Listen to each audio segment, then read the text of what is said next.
नमस्कार। आज हम एक ऐसे विषय की बात करने वाले हैं जो हम सबकी जिंदगी से सीधा जुड़ा है, पानी। तो चलिए इसकी गहराई में उतरते हैं। तो शुरुआत करते हैं एक बड़े सवाल से। हम सब ने स्कूल में पढ़ा है कि हमारी धरती का लगभग 75% हिस्सा पानी से ढका है ना? और पानी तो एक रिन्यूएबल रिसोर्स भी है, मतलब वाटर साइकिल के जरिए ये हमेशा नया बनता रहता है। तो फिर आखिर ये पानी का संकट, ये वाटर क्राइसिस है ही क्यों? अब जरा इस नंबर पर गौर कीजिए, 20 करोड़। अनुमान है कि 2025 तक इतने लोग पानी की भयंकर कमी झेलने वाले हैं।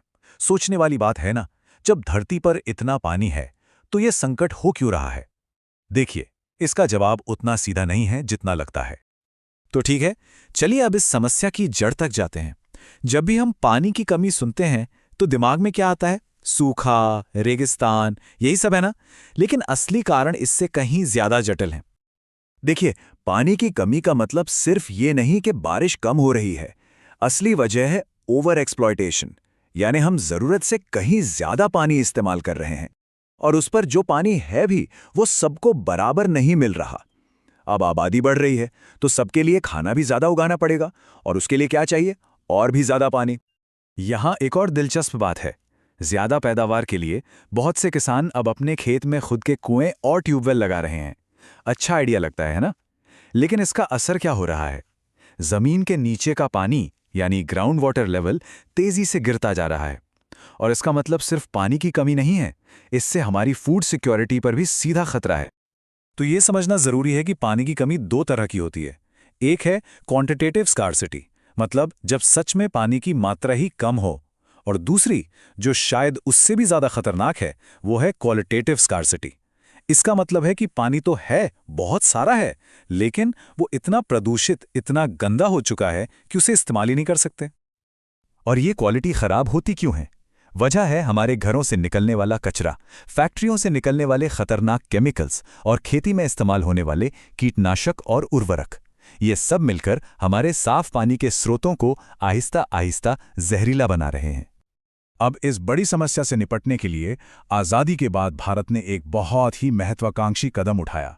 एक ऐसा समाधान सोचा गया जो नए आज़ाद भारत के विकास का प्रतीक बनने वाला था। भारत के पहले प्रधानमंत्री जवाहरलाल नेहरू ने इन बांधों को आधुनिक भारत के मंदिर का दर्जा दिया था। उनका विजन था कि ये बड़े बड़े प्रोजेक्ट्स देश को विकास और समृद्धि की राह पर ले जाएंगे, जहां खेती और उद्योग दोनों एक साथ आगे बढ़ेंगे। और ये सिर्फ खेती के लिए नहीं था। इन मल्टीपर्पज प्रोजेक्ट्स से बहुत सारी उम्मीदें थीं। सिंचाई तो थी ही, साथ में बिजली बनाना, बाढ़ को कंट्रोल करना, शहरों और इंडस्ट्रीज तक पानी पहुंचाना, यहां तक कि मनोरंजन और मछली पालन को भी बढ़ावा देना था। मतलब एक तीर से कई निशाने। लेकिन जैसे जैसे वक्त गुजरा, इन आधुनिक मंदिरों की एक दूसरी अंधेरी सच्चाई भी सामने आने लगे। और यहां से कहानी में एक नया मोड़ आता है। तो सवाल ये उठता है कि जिन बांधों को इतनी उम्मीदों के साथ बनाया गया था, आखिर वो आज इतने विवादों में क्यों घिरे हैं? इन मंदिरों की नींव में आखिर दरारें क्यों पड़ने लगी हैं? इन दरारों की कई वजहें हैं। देखिए, बांध बनाने से नदी का जो नेचुरल फ्लो होता है वो रुक जाता है। नदी अपने साथ जो उपजाऊ मिट्टी यानी तलछट लाती है, वो बांध के पास ही जम जाती है। इससे पानी में रहने वाले जीव जंतुओं का घर बर्बाद हो जाता है। और शायद सबसे बड़ी कीमत चुकाते हैं वहां रहने वाले लोग, जिनके घर, खेत, जंगल सब कुछ पानी में डूब जाता है। और यहाँ एक अजीब सी विडंबना भी है। जिन बांधों को बाढ़ रोकने के लिए बनाया गया था, वही तलछट जमने की वजह से कई बार बाढ़ की वजह बन जाते हैं। जब बहुत तेज बारिश होती है तो ये बड़े बड़े बांध भी बाढ़ को रोकने में नाकामयाब हो जाते हैं। इतना ही नहीं, इन बांधों ने राज्यों के बीच पानी को लेकर बड़े बड़े झगड़े भी खड़े कर दिए हैं। कृष्णा गोदावरी विवाद इसका एक क्लासिक उदाहरण है। जब एक राज्य बांध बनाता है तो आगे के राज्यों तक पानी का प्रवाह कम हो जाता है, और इसका सीधा असर वहां की खेती और उद्योग पर पड़ता है। तो अगर ये बड़े बांध हर समस्या का समाधान नहीं है, तो फिर विकल्प क्या है? क्या कोई और रास्ता है? शायद इसका जवाब हमारे इतिहास में, हमारे अतीत में ही छिपा है। पानी को बचाना और अक्लमंदी से इस्तेमाल करना ये भारत में कोई नई बात नहीं है। सोचकर देखिए, पहली शताब्दी ईसा पूर्व में इलाहाबाद के पास गंगा के बाढ़ के पानी को स्टोर करने के लिए कितने बेहतरीन हाइड्रोलिक स्ट्रक्चर्स बनाए गए थे। मौर्य साम्राज्य से लेकर 14वीं सदी में दिल्ली के हौज खास तक हमारे पूर्वजों ने पानी बचाने के लाजवाब तरीके ईजाद किए थे। और पूरे भारत में लोगों ने अपने अपने इलाके के हिसाब से पानी जमा करने के अनोखे तरीके निकाले। जैसे पश्चिमी हिमालय में गुल या कुल बनाकर नदी के पानी को खेत तक लाया जाता था, तो वहीं बंगाल के बाढ़ वाले मैदानों में बाढ़ के पानी से खेती करने के लिए खास चैनल बनाए जाते थे। राजस्थान के सूखे इलाकों में तो टाका एक लाइफलाइन जैसा था।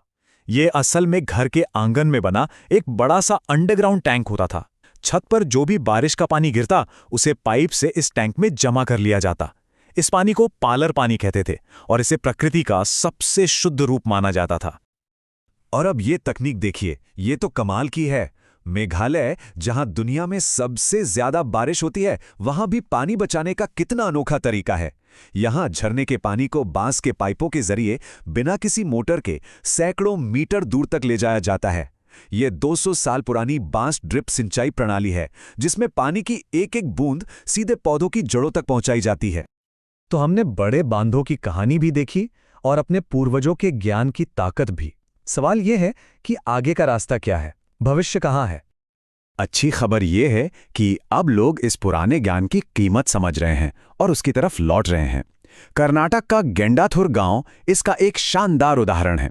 यहां करीब 200 घरों ने छत पर वर्षा जल संचयन को अपनाया है और नतीजा, आज इस गांव को वर्षा जल संपन्न गांव के नाम से जाना जाता है। और ये चीज सिर्फ गांवों तक ही सीमित नहीं है। तमिलनाडु ने तो एक क्रांतिकारी कदम उठाया है। वो भारत का पहला और इकलौता राज्य है जहां हर घर के लिए छत पर वर्षा जल संचयन का ढांचा बनाना अनिवार्य है, कानूनी तौर पर अनिवार्य। तो आखिर में हम इसी सवाल पर आकर रुकते हैं, क्या भारत का जल सुरक्षित भविष्य किसी एक बड़े समाधान में है, या फिर आधुनिक इंजीनियरिंग के विशाल प्रोजेक्ट्स और हमारे पूर्वजों की सदियों पुरानी समझदारी के बीच एक सही संतुलन बनाने में है? शायद असली जवाब इन्हीं दोनों के बीच कहीं है।